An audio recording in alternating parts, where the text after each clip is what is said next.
Winning cures everything. Now for your hosts, Gary and Chris.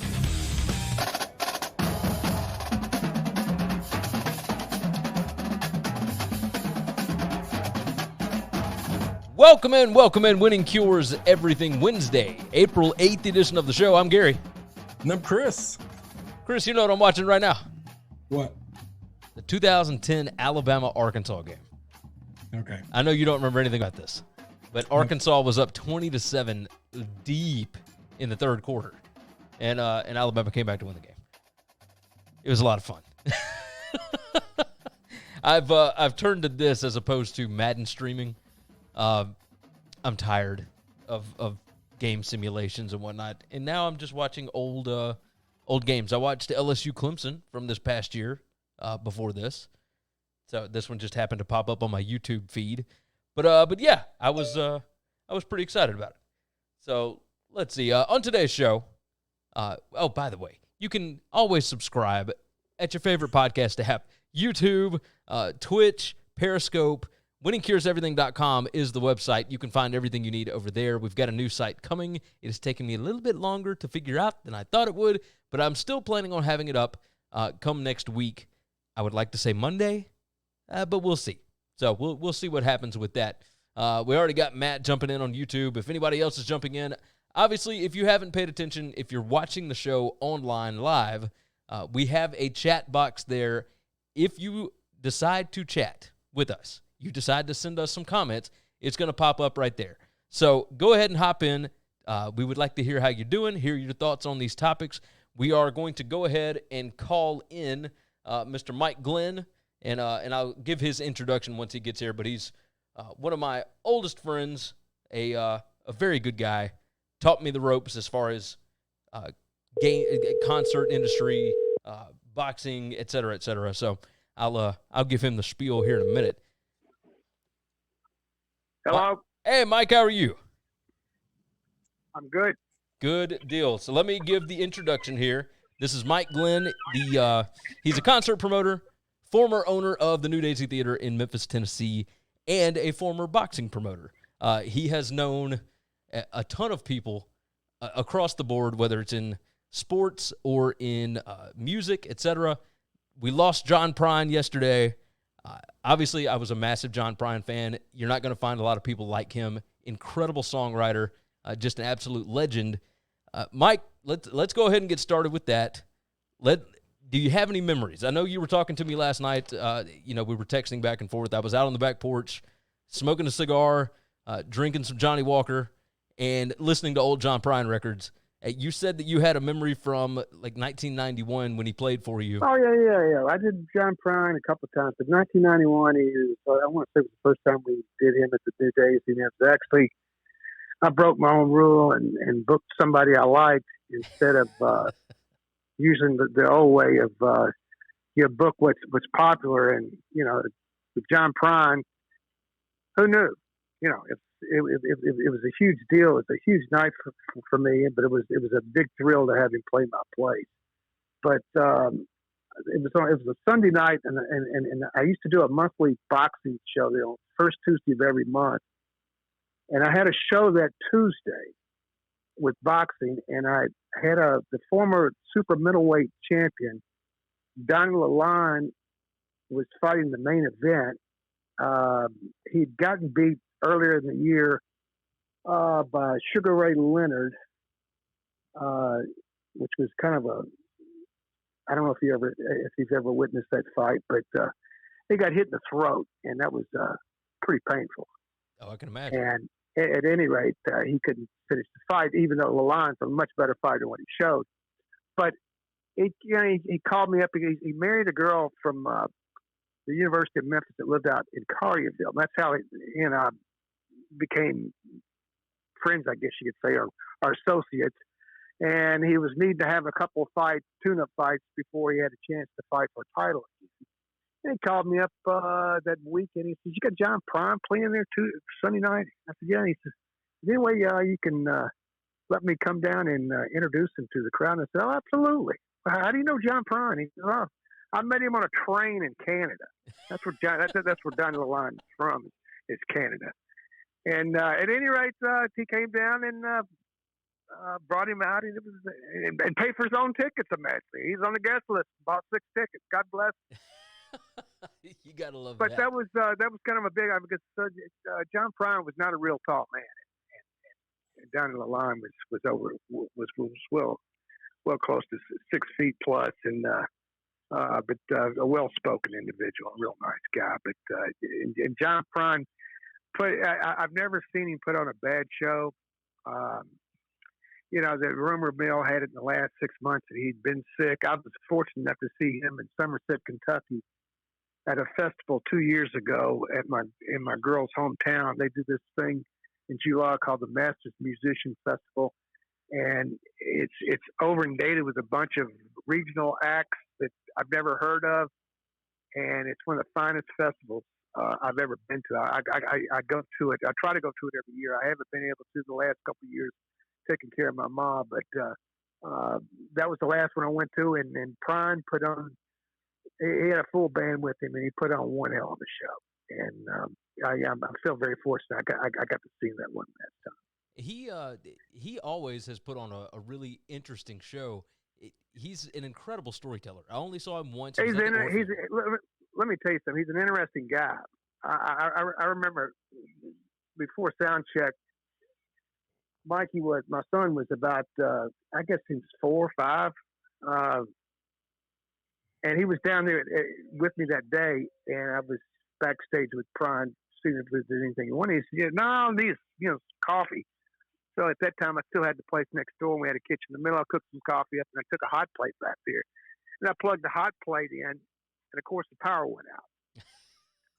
And Mikey, in all of his grand wisdom, he says, I told you, you do a show on Sunday, you made God mad, and it kills your power.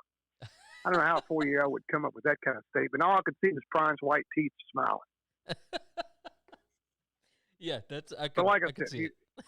He had some pretty heartfelt songs, especially at that point. I remember seeing him back in the middle 70s at a place called Poets Corner over on Madison Avenue. I don't know what's in that building now, but it wasn't the first Poets Corner. But him and Jeff Walker used to play there with Keith Sykes on a semi-regular basis, and I want to say that either Jerry Jeff or John Prine, or maybe both of them, got arrested that night, sleeping in their car drunk.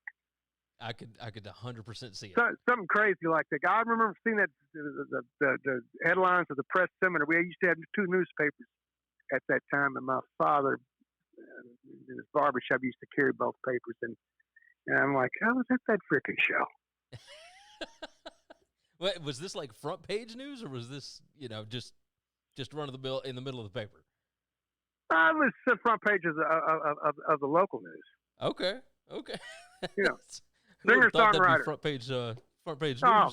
Come on, man! Look, we live in a city that even now don't even really have a newspaper. We've never had a newspaper here. Commercial appeal, piece of crap. And you know what?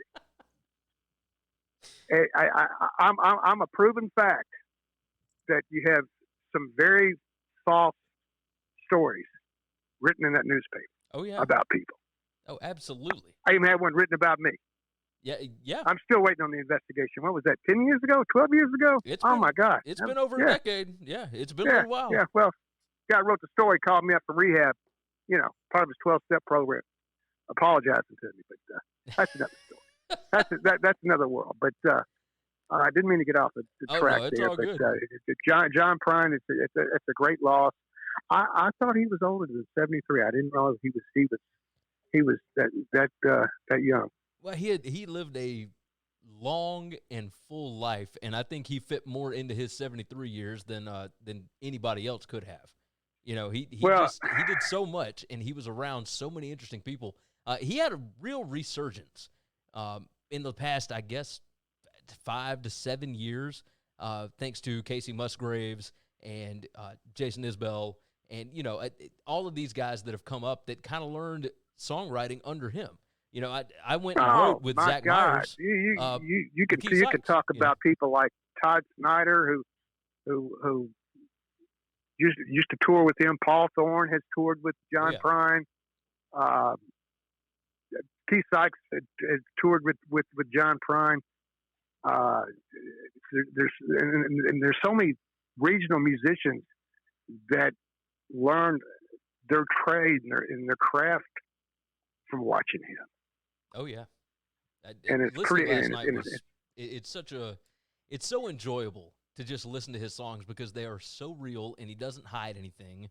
But to see his live show, it's something else. There's nothing like it. I mean, I've seen Frank Jr., I've seen Tony Bennett a dozen times, and all those are top 5 up there with John Prine. Oh, I could believe it. Let's. It's a great loss. It's a great loss. It most certainly is. Let's jump off of that. I want to talk a little sports. Obviously, we are a sports show. Chris and I have been going back and forth over the last few days. UFC. I know that you're not a big MMA guy, but you have been involved in boxing for years and years and years and years. And you used to run fights like you were just talking about. UFC 249 is happening on April 18th. And the way that they have set this up, island, right? Yeah, they bought a private island and they are doing fights there. The reason their initial plan was to do it at their own facility in Las Vegas. But the reason they couldn't do it at their own facility where everything was already set up anyway was because they couldn't get the fights sanctioned because the Nevada State Athletic Commission told them that they're not going to allow any fights. Well, if you buy a private island, but let me tell you something. That's ridiculous. I mean, why don't they just go to an Indian casino? Agreed. But it's a sovereign nation. I mean, look, when somebody first called me up about doing bare knuckle fighting, I'm like, maybe in Mississippi, but state Tennessee, I sit on that commission and they ain't gonna let me get that passed. And next thing I know, they're doing it in Arizona at a Indian casino because they're a sovereign nation. I never even thought of that. Out of all the places we were trying to figure out how and where they could do this at, that would have been a whole lot cheaper. I think so. Well, I think it's irresponsible. Well, so explain this to me. My opinion, it's irresponsible. Well, and we kind of thought the same thing, but if you're not going to have the fight sanctioned anyway, because there's no way to, if you're on a private island, who's going to sanction it, right? Why not just you do have it? your own sanctioning body. So, but couldn't you do that in your own facility in Vegas? Well, there's a fine line there. There's a very fine line there.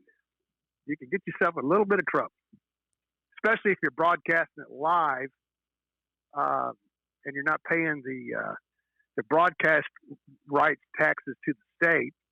They're going to have a problem with that.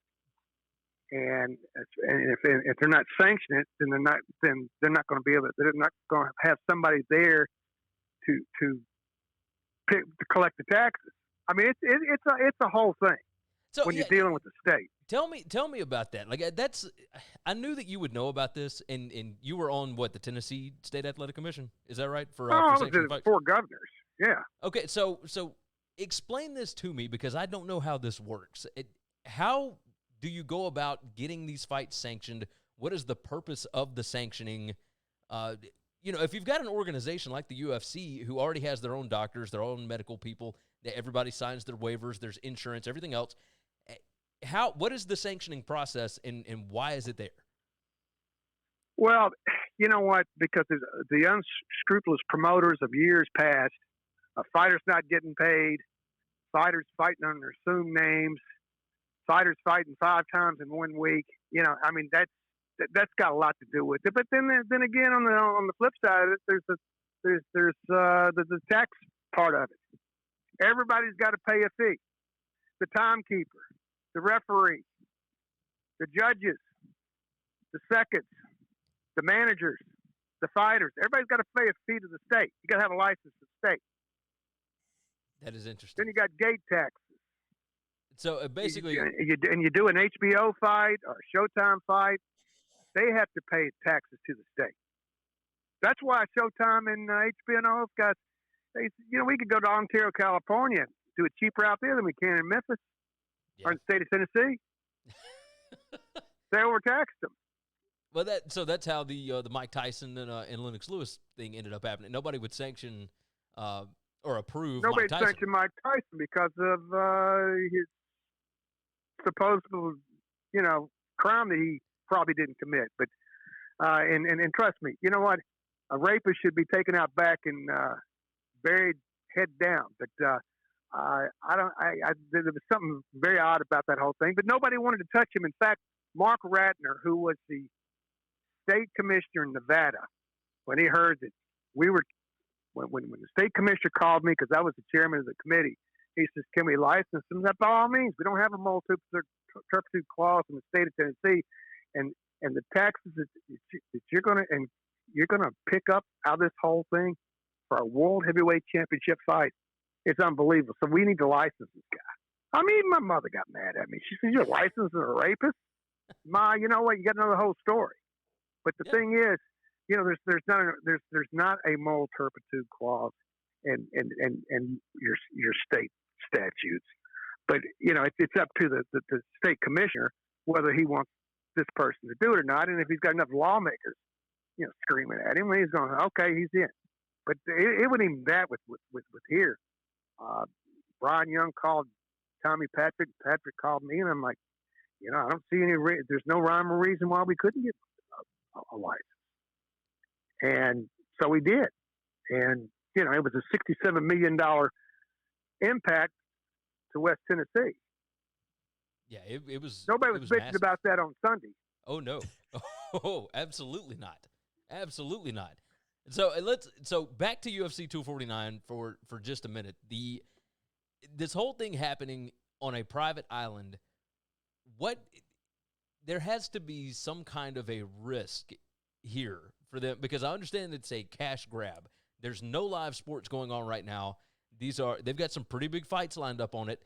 They're going to get everybody to this island, and they're going to kind of quarantine everybody there. Aside from the health risk, which I don't know that there is much, what risks could there be for them, not just financially, but as far as fighters getting hurt or anything else? What kind of ramifications could come out of this? Well, look, the testing that the UFC does on fighters is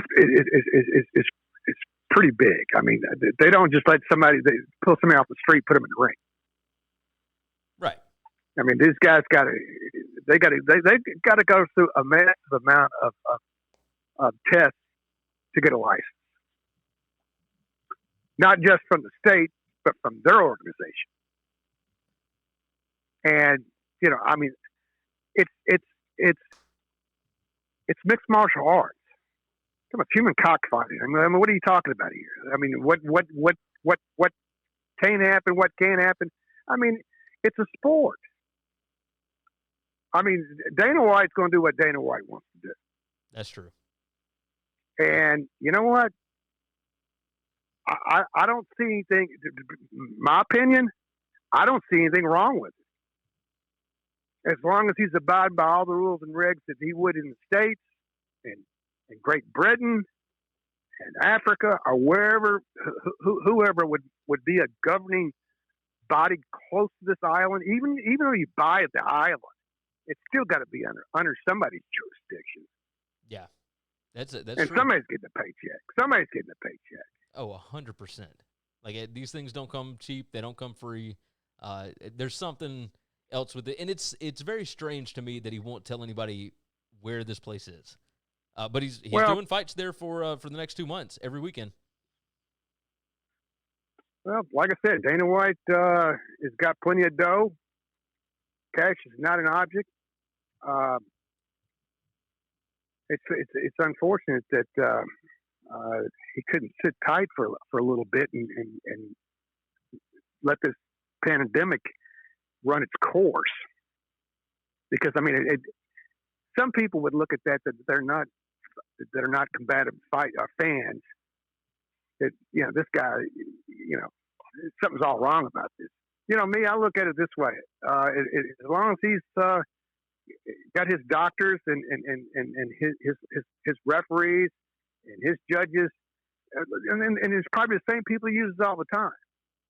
Oh yeah. And from what I've witnessed of some of his shows, it's everything's above board. Have you ever met him? I've never. Yeah, I met him when they did the thing At the forum? At the forum. Yeah. He called me. He called me and says, "Hey, this is Dana White. I got your number from somebody, and they said you might be to hook me up. I got this TV show called Dana White Looking for a Fight. Is that the name of his TV show?"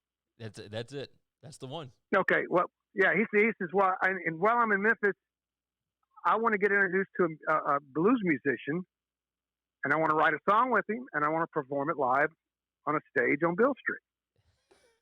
So I called Eric Hughes, and Eric put some things together. Dana came in town, and I put him on the stage at Rum Boogie Cafe. Well, there you go. Every showtime. I got to meet Dana one time, and we didn't have a conversation, anything like that. I just shook hands with him, but he was at the V3 fights over at Minglewood Hall. And he was doing the same thing for his TV show. But he seems like a good guy. We did have a comment jump in on YouTube. Matt said Dana is going to be smart about it. If he messes this up, it's going to be a huge black eye for the UFC. And I think that's right. Whoever messaged you in is absolutely right. Yeah, I think he's absolutely got to be right. He's got to be right about this. He's got to do it the correct way. I think that it may have some political ties there. I mean, obviously he's good friends with Donald Trump, and they want to get sports back rolling. Look here, Donald Trump got his hands full right now. Agreed. Agreed. He doesn't need any more stuck in his boat right now. Now, you're 100% right about that. 100% right. All right, Mike, we're going to go and let you go. We're going to finish up talking some college football. Hey, look here. One thing right quick here. Okay. Just shout out to Ditch at Rock 103. Okay. He put things into perspective this morning on AM 60. And something that I have yet to hear anybody say, but it was so true to form regarding this COVID-19, as opposed to how many people die each year from the flu, cancer, and so on and so forth. It doesn't even match up to those numbers. Oh yeah. So people need to. I mean, we need to take this whole thing as serious as possible, especially the kids from 18 to 30. I think that's who's spreading it around the most, right? Yeah, and they need to stay home. Yeah. Oh, this yeah. too will pass. They need to stay home. I've lived my life. I've had a great life. I've lived my life. These kids are just starting out. They need to stay home. Yeah, take it seriously. They got plenty of time left in their life to enjoy things. Mike, I've been home for over 4 weeks. I've never wanted to go to a bar more or go to a show more in my entire life. You know, well, I'm so dead. I'm back and forth taking care of my mother and grocery shopping and taking care of a few other people. And, you know, I got my plate full and I'm trying to be responsible and I'm only grocery shopping once a week and doing the drive-through with the pharmacies for people. But this is I've never seen anything like this in my lifetime. My mother can tell you about the Depression era, but you know it's pretty incredible. Anyway, college football. What's going to happen with that? Are they still talking about canceling the season? So there are so many different voices on this. Actually, here, if you got a couple minutes, we'll go on and bring you in on this topic. So Mike Gundy, we talked about Dabo Swinney. He's Clemson's head coach last week, and Clemson, Dabo said that, hey, we're going to have football. I'll go on and bank on it right now. We're going to be back and rolling. Everybody will be back over the summer, and we'll be practicing, and everything will be good to go. Mike Gundy, who is the Oklahoma State head coach, he came out yesterday and said that he is planning on all of his staff to be back on May 1st, and that the kids will come in a couple of weeks after that, and they will go ahead and start preparing for the season. Now, the Oklahoma State athletic director and the school president came out and said, whoa. Like, the football coach does not get to make these decisions, which absolutely tickled me to death, because football coaches across this country seem to think that they make the rules, and it cracks me up to no end. The stuff that they are saying. Me and you both. Oh, it's unbelievable. And I can understand it because they make more money than anybody else at the places where they work.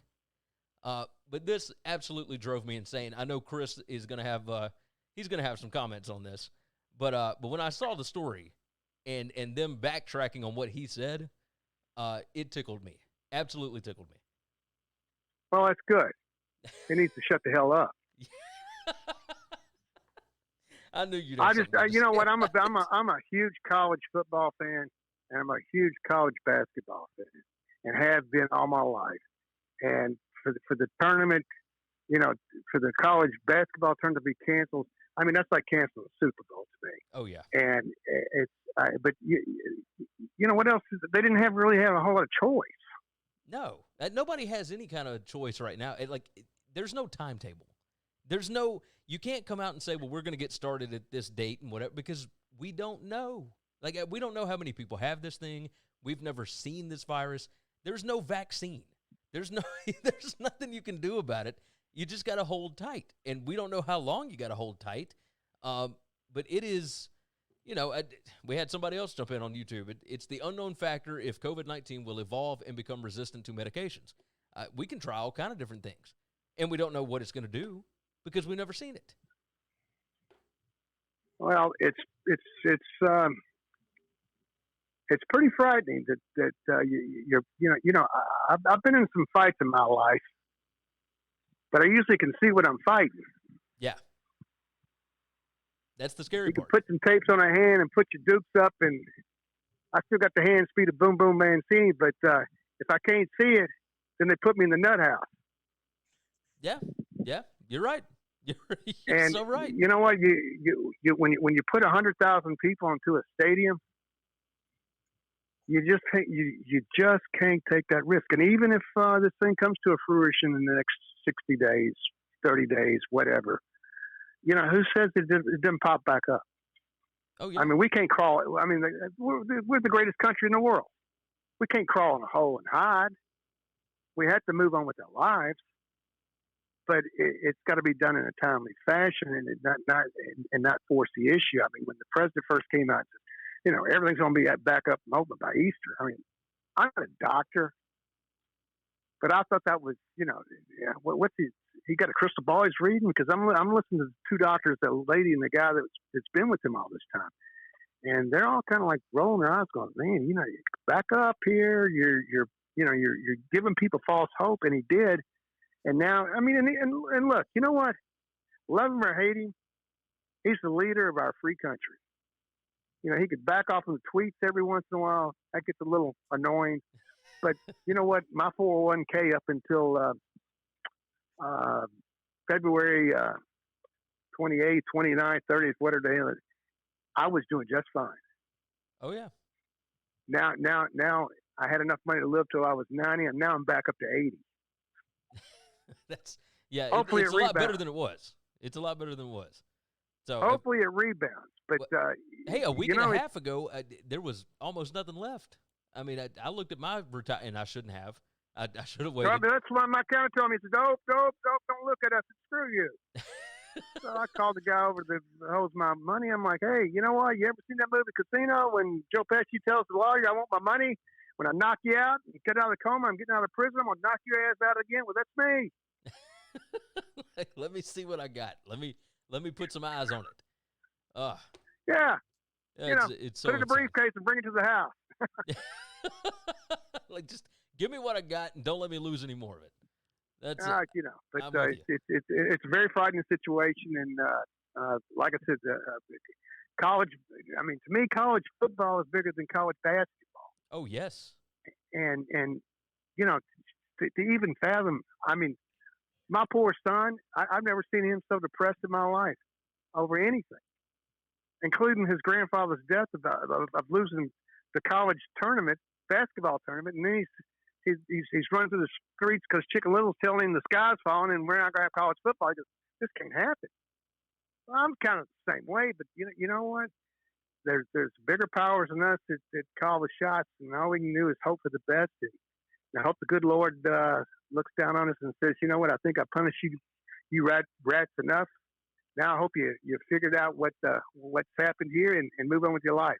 Not that I'm a highly religious guy, but I've been going to the Catholic Church a few times in my lifetime in the last 15 years. So, you know, Yeah.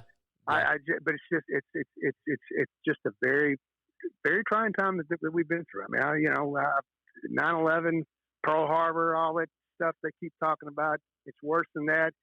You know, my father went through Pearl Harbor, and I don't think he really ever got over it. He wasn't there, but I mean, I'm just saying the fact of the matter that people that were living at that time and went through something like that, and 9/11, nobody's really ever really got over that. Yeah. And this is worldwide, not just one state. Oh yeah, this is everywhere. I think there's only 5 countries in the entire world that don't have it, and the only reason that they don't have it is because they don't have tests, and that's it. Well, the World Health Organization can kiss my Irish Italian ass. We pay them $400 million, not to let us in on this little secret. Yeah. And until it's too late. Oh, I agree. It's ridiculous. I just got to tell you, man. We should have been informed. You would feel like we would be better prepared, you know? Well, I agree with you. Unfortunately, we weren't, so now we're having to live with this. And, let's just hope to God that this goes away sooner than later. I mean, I'm a concert promoter, still am, and I had to cancel 27 shows. God, I didn't know it was that many. I mean, we hit a brick wall.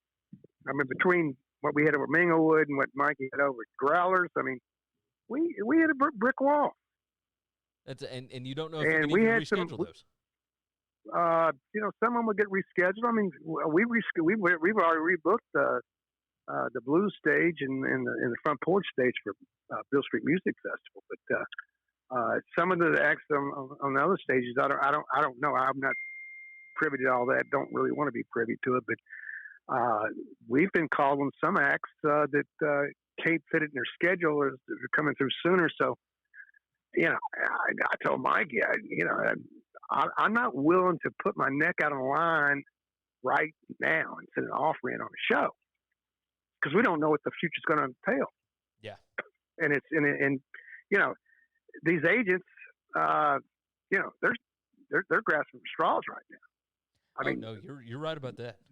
You are 100%. Live right Nation, if you got $10,000 in cash laying around you want to invest, buy Live Nation stock. It's going to come back. Oh, it's going to come back with a vengeance. It's $26 a share right now. It's a good one to buy. It's a good one to buy right now. Mike, let me let you get out of here. We got to finish up this show. I will call you once we get done with this. I love you. Thank you so much for coming in and doing this. You bet, guys. Y'all be safe, okay? We certainly will. What the coppers tell you to do. we will certainly pay attention. All right, we will talk to you later on. All right, Tom. All right, bye. All right, that was Mike Glenn, concert promoter, former owner of the New Daisy Theater, former boxing promoter. Lots of thoughts there, lots to discuss. We won't hit on those topics. Obviously, we already hit on those topics. Chris, I guess you hadn't had a lot to say.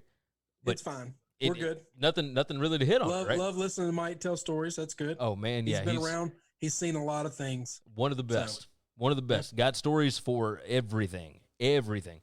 Last 2 topics that I wanted to hit with. Well, talk to me about Oklahoma State real quick. What were your thoughts on this? It's just another coach saying something stupid. Different. I love this guy. I hate the other guy. But at the end of the day, he doesn't have any control. Yeah. And he kept. I love guys that have hope, right? I love that. See, I'm struck in this. Like, I don't want to listen to somebody whine and complain about all the doom and gloom this is going to be. Right. But I also don't like the idea of false hope either. And that's all this is bullshit. Yeah. Like, I've always, I guess, seen myself as a realist. And sometimes I take things way too badly. Sometimes I take things way better than I should and end up getting let down. Sometimes you take things just right. But at least always see the real picture. Yeah. Okay. And I feel like these guys, I guess they're just lying to us. They're just saying shit to say shit because they're bored. I think that's a lot of it. Think of anything else they're saying. And you brought up the point about how they think they can run things. Well, shame on the school presidents and shame on the athletic directors. The reason these coaches think they can do whatever the hell they want is because these people have allowed them to do whatever the hell they want unchecked for so long. What I don't understand is why would you not prep these guys before they come out and talk about these things? What are you going to tell them? What if you picked up the phone right now and you were the athletic director for Alabama? What the hell do you think you could honestly tell Nick? If you told him, hey, don't say anything, do you think has anybody at Alabama ever picked up the phone and told Nick, hey, don't? I mean, you got a point. You've got a very good point. You damn sure can't do it now if you've never done it before, because then they're just going to ignore you. You have to earn the right to be heard as a leader. You have to earn respect from the people that work for you. And if you've never stood up to these coaches before, you damn sure can't do it today. You just have to apologize for them and move on. But at the end of the day, while I look at Gundy and while I look at Dabo and I think moron, I look at the people behind them that work as their bosses, and I think weak leadership. Yeah, I do. And I would much rather be seen a fool, which a lot of people see me as that's fine, than weak as a leader. Yeah. Absolutely 100%. A fool can be a fool. That's fine. But I would be devastated if somebody saw me as a weak leader, as a weak person. Yeah, I think those men behind them are weak. Yeah, I agree with you. I do agree with you. I don't know a way to stop it other than you can't. You can't. I mean, if you don't have a history of standing up to these people, you're not going to now. You can ask them, but that would be like your child asking you to stop doing something. If you called your dad tomorrow and said, Dad, stop doing something that you find annoying that your dad does, is he going to listen to you at all? Not a chance. Because why would he? You're his child. Yeah. You're his child. That's not how this hierarchy goes. No, I'm father. I've lived this long, and what I do that annoys you is just part of you being my son. Get over it. Get over it. Yeah, you're right. You're right. And I'm going to be that way with my kids. That's fine. I'm still that way with my kid right now. They ask me to stop doing stuff all the time. No. I'm the adult. No, I'm the adult. I'm going to do what I want to do, and that's the way it goes. So, and they pay these guys so much. They're the highest paid employees at the entire school, in the state. Not just in the school, in the fucking state. Well, in the state, as far as state employees go, I mean, obviously, you got other guys that make a bunch, and it's not the same for every state. But sure, the coaches in California have a lot of tycoons that make a lot more money. There's nobody in the state of Mississippi making more than the football coaches. Okay? Yeah. There's some big money farmers that have inherited money and family money that has hundreds of millions of dollars, but what they make a year out of what they produce and sell ain't that. Yeah, agreed. That. They got some residuals coming in off of things that grandmama and granddaddy did 50 years ago, 100 years ago, and that money's making money, but they're not actually earning a paycheck. And it's Mississippi. What are they, $6 million, $5 million? Yeah. I mean, I think Lane is making 4.5 or 5. You're not talking $9 million that some of these guys are getting, or $8, whatever. You're not close to that money. No, you're right about that. I do want to talk to you. I don't know if you heard this earlier. Tom Brady on Howard Stern today, and it became a national story. I mean, this interview lasted well over an hour. I hate that I don't have Sirius and I didn't hear it. Good news for everybody is that all of these NFL insider guys had really nothing going on, so they all were tuned in and they were all tweeting about it. Mike Garofalo, Ian Rappaport, they were all listening and tweeting. They were talking, Tom Brady telling Howard Stern the story behind him no longer going to OTAs the past few years. That all had to do with his marriage. Giselle wanted him to start carrying more of the load at home. He said, I had to check myself. She said she wasn't satisfied with her marriage. All of that kind of stuff was very revealing. He's very much a real person. Yeah, it was fascinating with him to know that he is a real dude. He's not just some pretty boy prima donna that lives in a shell and is made in a lab. Yeah, no, you're right about that. He was saying, and this is exactly what you thought was going on. him leaving the Pats to sign with the Bucks, he told Stern that free agency was a nice process. He said it felt good to be, and then he trailed off and talked about it being the first time he'd been recruited since high school. It sounded like the last word of the sentence would have been wanted. So that's exactly what you said. Told you. It's Told exactly you. what and who showed him that? Who taught him that? Who taught Peyton him that? fucking Manning. Oh, Peyton Manning. Yeah. No, 100%. Stern asked Brady if he would let his kids play football, and he said absolutely. Yeah, there's something about contact sports that teaches you about respect, discipline that you don't get in non-contact sports. This was incredibly interesting. I can't wait for it to go up online. I wonder, is there a place I can go to find it? Because I saw it'll people be on YouTube. tweeting about it, but I don't have Sirius, and I don't really even know where to find it. I think Sirius one is of the actually things that I hated when Howard Stern went to Sirius is he went for an exclusive deal and made a massive, like a fortune. God, well, he made so yeah, much and money. it sucks now because in the world of podcasting, if he just put his show out on podcast form every day, then he would make an obscene amount of money on advertising. Agreed. He'd make. I think he could absurd. probably make more money, but I'm not really sure what he's making. I know this: Rogan's podcast made $30 million last year. Stern, I don't know that Howard's making $30 million. Stern got a $50 million, or no, it was $500 million over 10 years. Okay, and he so doesn't even have to work every day.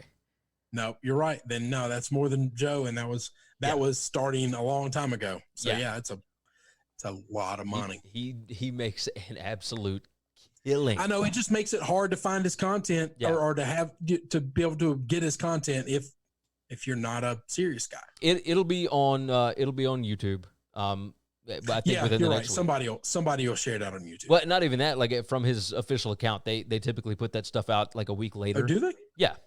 It's just good stuff. On YouTube a lot. So yeah, it'll be on YouTube. It'll be good stuff. So for Michael, if he's still watching, by the way, I accidentally blocked him. I don't know how I did it, but I blocked him from the comments. I don't know how that happened, but I'll fix it. I will get it fixed either way.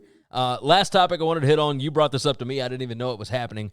The last 4 years Masters final rounds are going to be shown on CBS. What do you know about this? Well, no. This isn't the last 4 years Masters.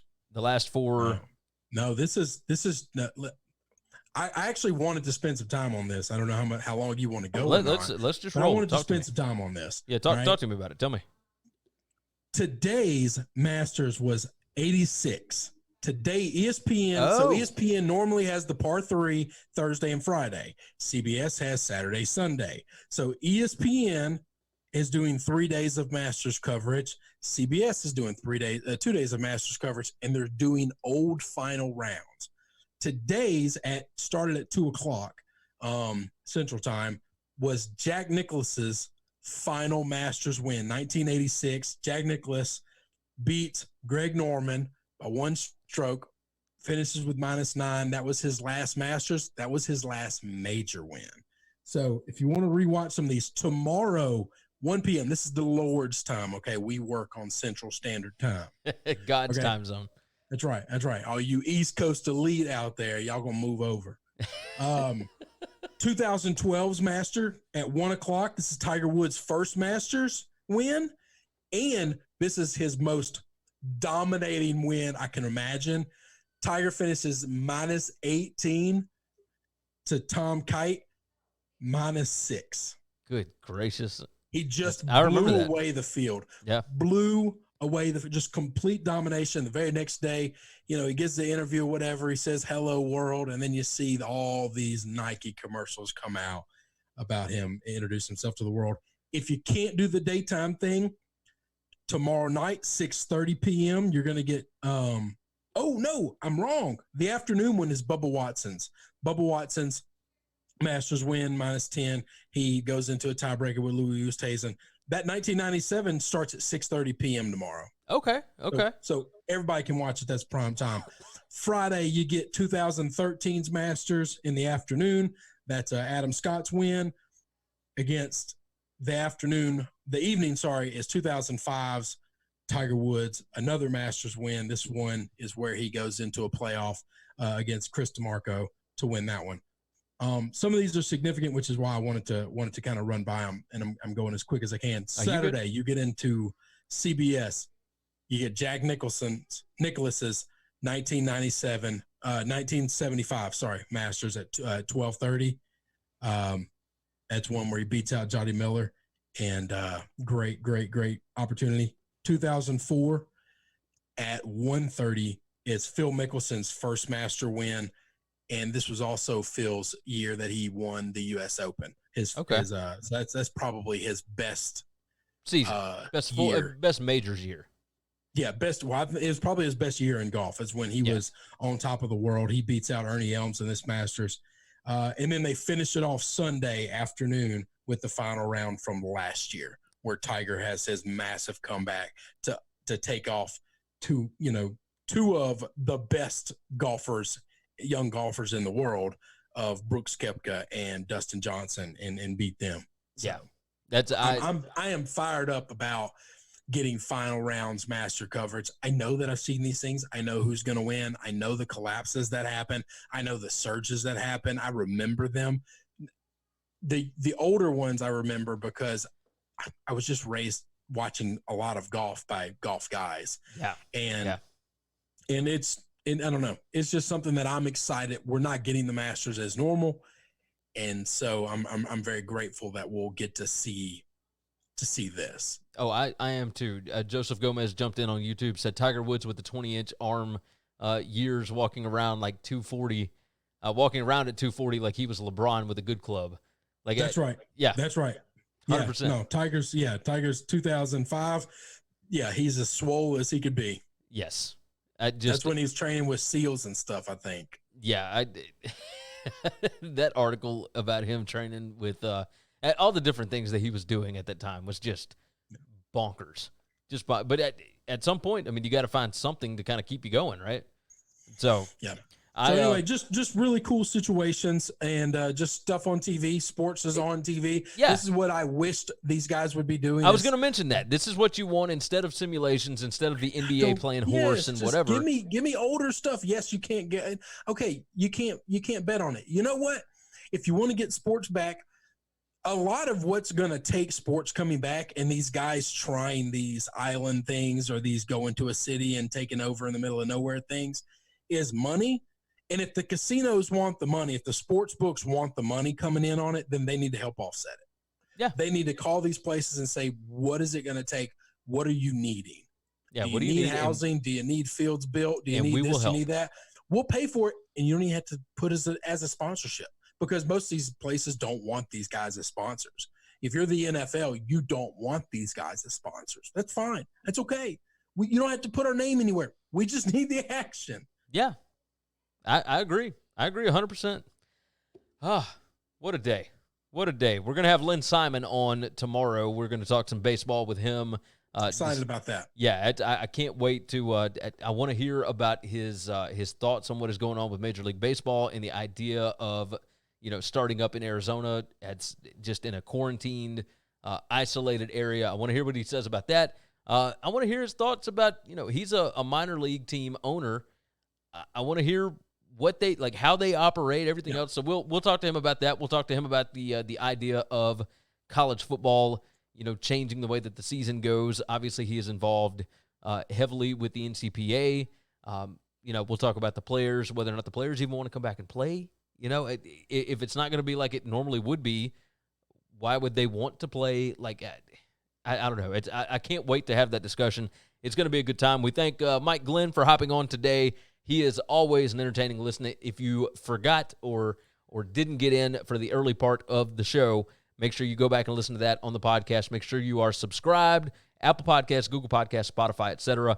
The show is live every day around 4:30 or so. Sometimes it's 4:45, but typically 4:30. If it's going to be earlier, we'll do our best to let you know. But today was a good one. I can't wait for tomorrow as well. Make sure you subscribe. Make sure you share the show out. Leave a nice review. And and to close it off, Joseph Gomez said, desperate times, Nicaraguan and Belarus soccer is not doing it for me. We feel you. We feel you 100%. So we appreciate everybody tuning in today. We appreciate Matt and Michael and Joseph and all the others that jumped in on the feed for commenting and whatnot. We will see you all again tomorrow. Chris, is there anything we need to hit before we head out? Nope. That's it. All right. We appreciate you guys. We will talk to you tomorrow. Thanks for checking out Winning Cures Everything. If you want to keep up with us, hit subscribe on YouTube or your favorite podcast app. Visit the website at winningcures.